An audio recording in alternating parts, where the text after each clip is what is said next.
ডাকতেছে এদিকে।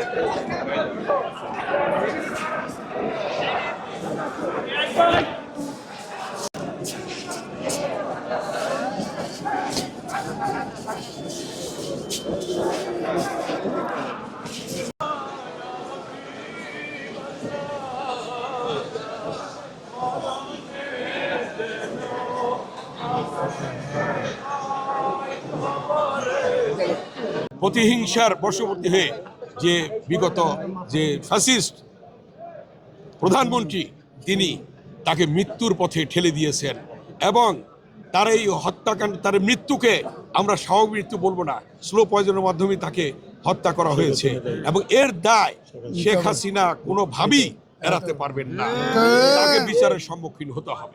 তার যে আত্মত্যাগ, সেই আত্মত্যাগের জন্য আসলে আমরা কতটুকু করতে পারবো আমরা জানি না। তিনি তার স্বামীকে হারিয়েছেন শহীদ প্রেসিডেন্ট জিয়াউর রহমান, তারপরে তিনি কিন্তু বাংলাদেশকে আগলে রেখেছেন, বাংলাদেশের মানুষকে আগলে রেখেছেন, আমাদের পাশে ছিলেন এবং কারাবন্দী অবস্থায় নির্যাতনের শিকার হয়েও তিনি কিন্তু অন্যায়ের সাথে আপোষ করেননি। একমাত্র সন্তানকে থেকে বিদেশ থেকে রেখে কিন্তু তিনি কিন্তু দূরে ছিলেন, আমাদের সাথে ছিলেন। অসুস্থ অবস্থায় মৃত্যুমুখ থেকে ফেরত এসছেন, কিন্তু বাংলাদেশকে ছেড়ে যাননি, আমাদেরকে ছেড়ে যাননি।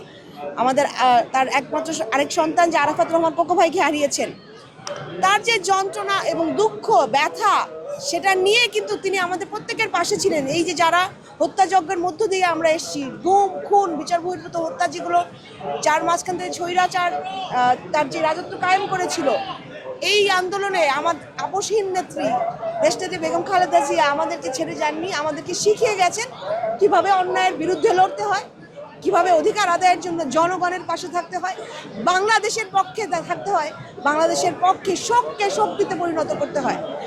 তিনি শেষ দিন যেদিন মারা গেলেন সেদিন পর্যন্ত আমাদের জন্য লড়ে গেছেন, আমাদের গণতান্ত্রিক রাষ্ট্র ব্যবস্থা কায়েম করার জন্য লড়ে গেছেন। তার যে স্বপ্ন, তার যে আকাঙ্ক্ষা, তার যে নীতি, তিনি ব্যক্তিগতভাবে যে অনুসরণীয় অনুকরণীয়, তার আচরণে ব্যবহারে আপনারা দেখেছেন আমরা কিন্তু কোনো দিন কোনো কটূক্তি দেখিনি, আমরা কোনো দিন কোনো প্রতিহিংসা দেখিনি। আমরা যেন সেইভাবে একটা বাংলাদেশ কায়েম করতে পারি, গণতান্ত্রিক বাংলাদেশ কায়েম করতে পারি, যেটা বাংলাদেশের জনগণের জন্য, তাদের অধিকারের জন্য এবং ন্যায়ের জন্য।